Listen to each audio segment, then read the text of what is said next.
όπως και όλη η οικογένειά μας. Ιδιαίτερα μετά το θάνατο του πατέρα. Τότε εμείς ήμασταν ακόμη παιδιά. Η μητέρα αγωνίστηκε πολύ σκληρά για να κρατήσει την οικογένεια διάσπαστη. Είχαμε μια φάρμα με αγελάδες.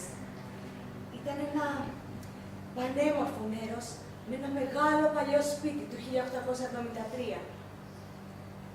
Η γη μας ήταν ατέλειωτη τότε και στα παιδικά μου μάτια φάνταζε ακόμα μεγαλύτερη. Ήμασταν πολύ ευτυχισμένες. Μετά η Κλέρη μας εγκατέλειψε με ένα γόρι. Έτσι, για το τίποτε. Έμοιαζε πολύ στη μητέρα. Σακωνόντουσαν, στρίγγλιζαν, πετούσαν πράγματα η μια στην άλλη. Τα πηγαίναν πολύ καλά. Η Κλέρη ήταν όμορφη. Εγώ κρυβόμουν στο δωμάτιό μου. Τρόμαζα πολύ όταν καυγαδίζανε. Μα ξαφνικά, δεν ξέρω, ο καυγάς σταματούσε, η μητέρα σήκωνε τα χέρια ψηλά και άρχιζε να βλασφημά τη μέρα που έκανε παιδιά. Και η Κλέρη έβαζε τα γέλια. Τότε και η μητέρα σταματούσε τις κατάρες και έβαζε και αυτή τα γέλια. Την αγκάλιαζε και μετά γελούσαμε. Όλες μαζί. Ακόμα και τώρα ακούω αυτά τα γέλια. Μα έφυγε. Και δεν μαθαίναμε νέα της σχεδόν για ένα χρόνο. Εκείνη η χρονιά ήταν ατέλειωτη. Η μητέρα περίμενε και περίμενε. Αλλά η Κλέρη ποτέ δεν έγραψε και ποτέ δεν ήρθε.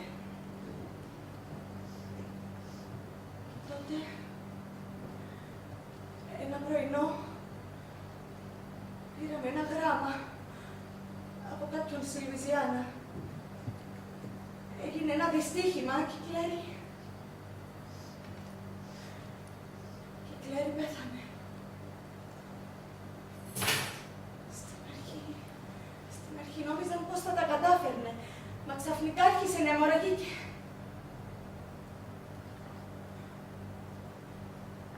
Συγχωρείτε, όταν τα θυμάμαι αυτά, δεν αισθάνομαι πολύ καλά.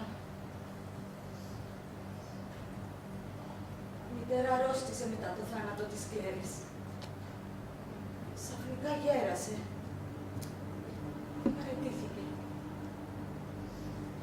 Δεν μπορούσα να κάνω τίποτε.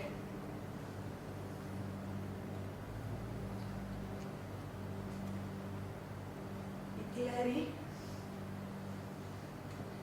ίσως να τα κατάφερνε. Εγώ όμως όχι.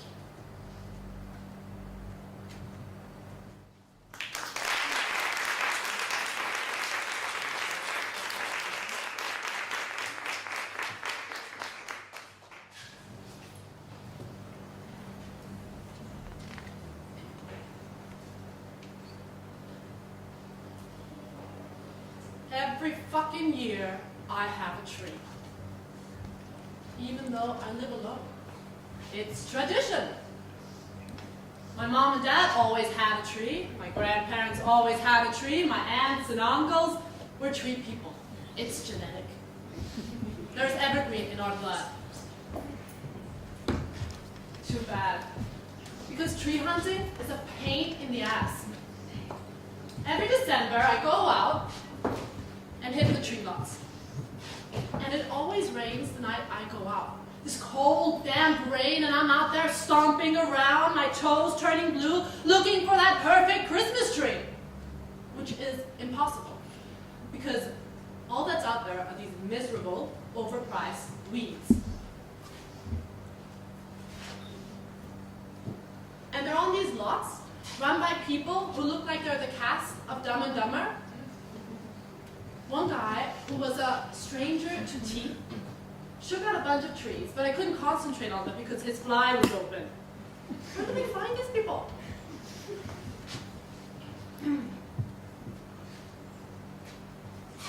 I finally wound up with a 6-footer that cost me $80. They shoved it into the trunk of my car and tied it down with a little piece of twine. When I pulled it out, it lost half its needles, looked like it had some disease. It took me 20 minutes to get that thing up the stairs into my apartment. Ruined my hands. I still can't get that sap from underneath my fingernails. It took me 3 evenings after work to get that damn thing decorated. And then I couldn't light it because it was too fucking dry. And then my cat nearly choked on tinsel. Insane. But, as I said, tradition.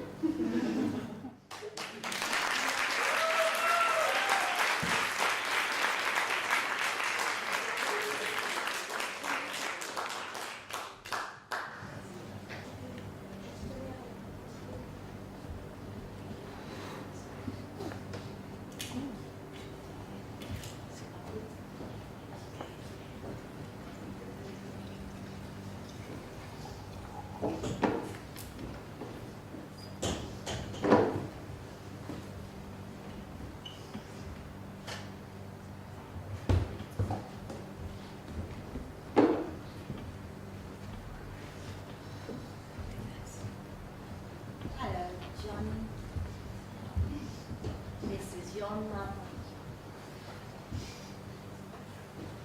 Do you like me? Do you remember what I looked like? I had slim legs, a lithe body, champagne breasts, and my skin was creamy white with warm little freckles on it. Johnny, look at me. I'm going to tell you something you should know about. Look at this body. Do you know what this body is for? It is for the lust of God to have his way with me. All the way, Johnny. All the way. Plant a baby inside of me. To plant a baby inside of me. That's where you were. You were up inside of me. Up here. Haven't I ever told you about that stuff? Let me tell you, my darling son. A man, Johnny. A man put his thing in me. And it made him feel terribly good. That thing, that big thing of his, made him want to come. Do you know what want to come means? It means he can't stand the pleasure of it so much that he dies in me. He dies in me, Johnny. And when he does, his whole body starts to shudder. And he starts pumping and pumping. And he makes these strange cries like a baby wanting his mother. And his face gets red like a poor sweet thing. And he begins to weep. And then, Johnny,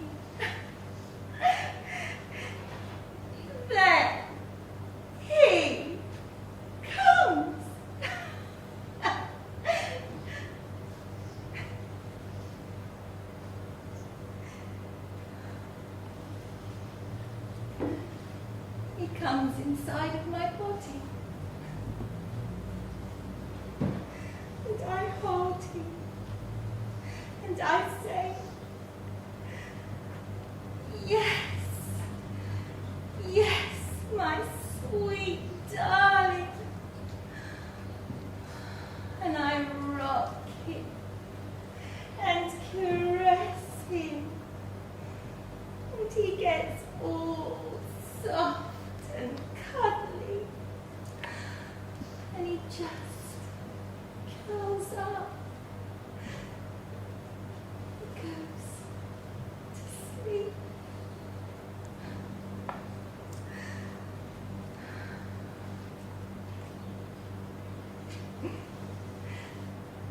But I don't sleep, Johnny. No, I don't sleep. I lie there in the dark and feel his cum go sticky. Feel it up inside of me, sending its magic into me. Red and wanting and hurting for the magic that will wear your eyes and dress in your skin.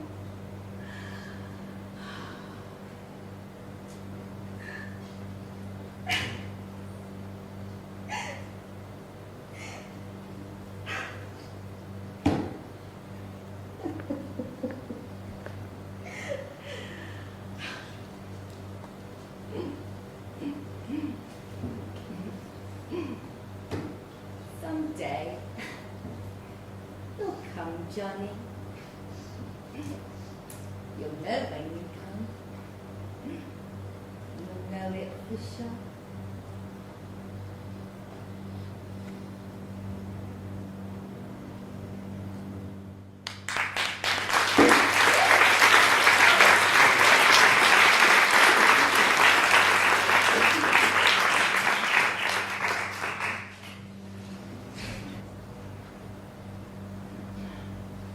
Right after I became an airline stewardess, a friend of mine who had a garden apartment gave me a cocoon for my bedroom. He collects things like that, insects and caterpillars and all that. It was attached to a twig, and he said that one morning I would wake up to a beautiful butterfly in my bedroom when it hatched. He told me that when they come out, they're soaking wet, and there's a drop of blood there too. Isn't that fascinating? But within an hour, they dry off, and then they begin to fly. Well, I told him I had a cat. I had a cat then. But he said, just put the cocoon somewhere where the cat couldn't get at it. Which is impossible, but what can you do? So I put it up high on a ledge where the cat never went. And the next morning, it was still there. At least so it seemed safe to leave it. Well, anyway, almost a week later, very, very early this one morning, the guy calls me and he says, April, do you have a butterfly this morning? I told him to hold on, and I managed to get up and look. And there on that ledge, I saw this wet spot and a little speck of blood, but no butterfly. And I thought, oh, dear God in heaven, the cat got it. I picked up the phone, and just then, suddenly, I spotted something under the dressing table. It was moving one wing. The cat had got at it, but it was still alive. So I told the guy, and he got so upset, and he said, oh no, oh God, no. Don't you see that's a life, a living thing? Well, I got dressed and took it to the park and put it on a rose. It was summer then, and it looked like it was going to be all right, I think. But that man, I really felt damaged by him. Awful. That was just cruel. I got home and called him back and said, listen, I'm a living thing too, you shithead. I never saw him again.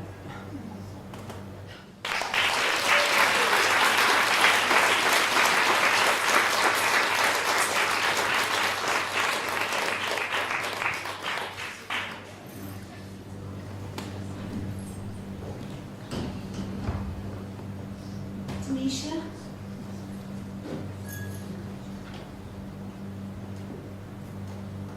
Are you awake?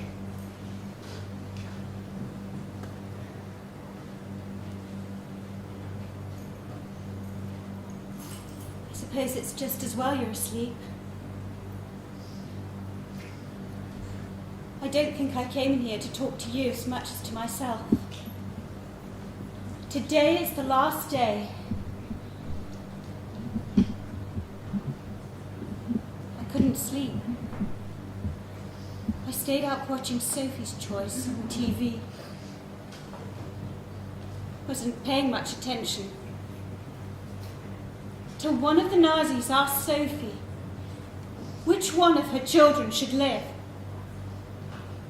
The boy or the girl? I saw her standing there, holding both her children close to her, trying to choose which one would be cremated. How could she choose? How could any mother choose? I saw her mind working. He might be a warrior. He might change the world. It was a man's world to change. I knew her choice before she ever opened her mouth. I would have made the same choice. Death for the girl. And that's when it hit me, Denisha. I've never chosen you. I've never chosen life for you. Today is the last day. When you were born, and they told me you were a girl, I was so unhappy I actually cried. I knew in my heart it would be my job to break you down, to break your spirit down before some stranger came and did it to you. I knew I had to do what my mother did to me and her mother to her, to protect you from your dreams. But no more, my darling, precious daughter. I don't know how, I don't even know why. All I know is that today is the last day. The last day. The last day I stand and watch your spirit cry. I choose you. I choose you.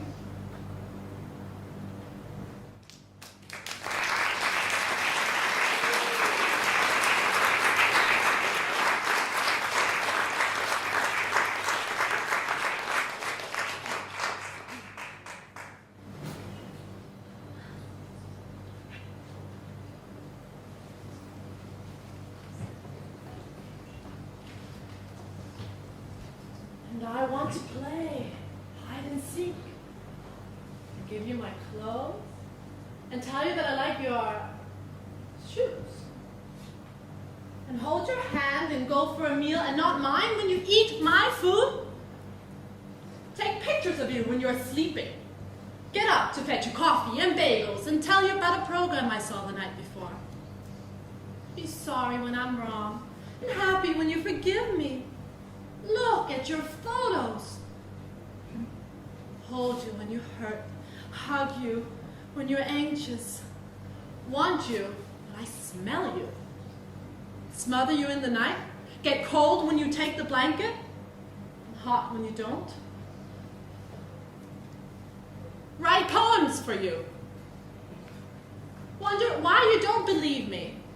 Have a feeling so deep I can't find words for it.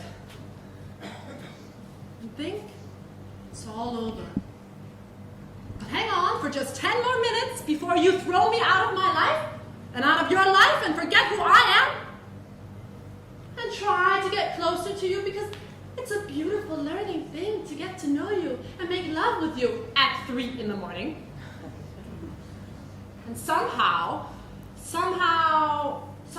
communicate some of the overwhelming, undying, overpowering, unconditional, all-encompassing, heart-enriching.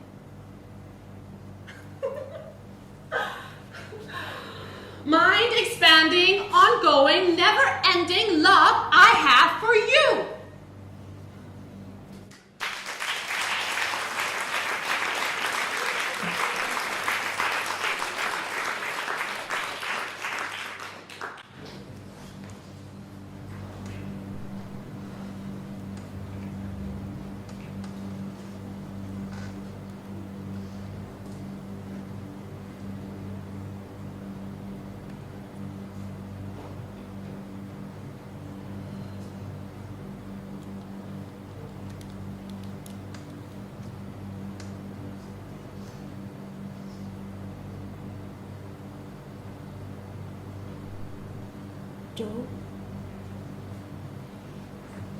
Joe, I haven't had a drink in 2 days. No. It wasn't easy. But I wanted to talk to you, so I thought I would try and deserve it a little. Kind of penance, you may say.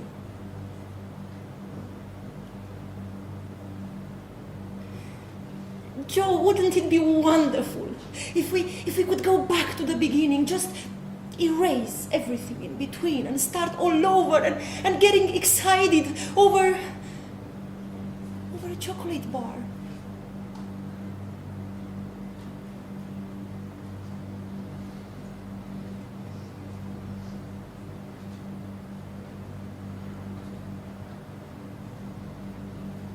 I want to come home.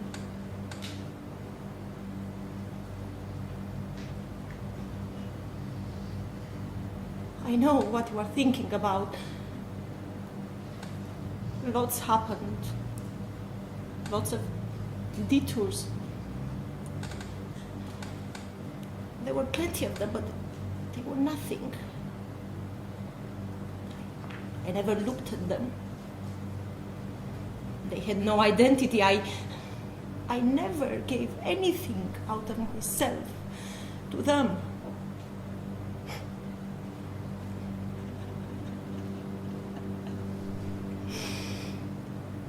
I thought they would help me from being so lonely. But I was just as lonely because love is the only thing that keeps you from being lonely, and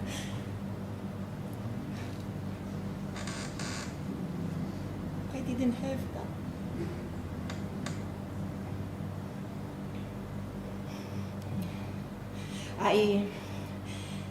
I don't know if I have the right words. That's why it took me so long to talk to you. You see, the world looks so dirty to me when I'm not drinking. Joe, remember Fisherman's Wharf? The water, when you look too close, that's the way the world looks to me when I'm not drinking.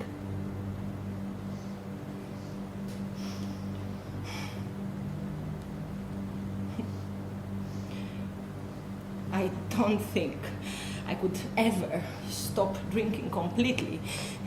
Not like you.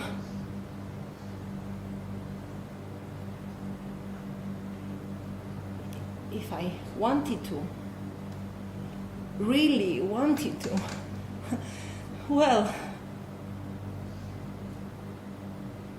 I don't. I know that now. I want things to look prettier than they are. But I know I could be all right if you help me. I know I could be all right if we were together and things were like they used to be and I wasn't so nervous.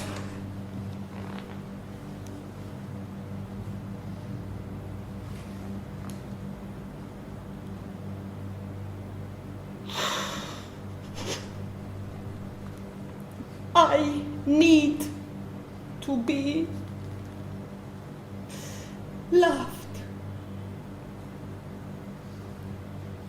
I get so lonely from not being loved. I can't stand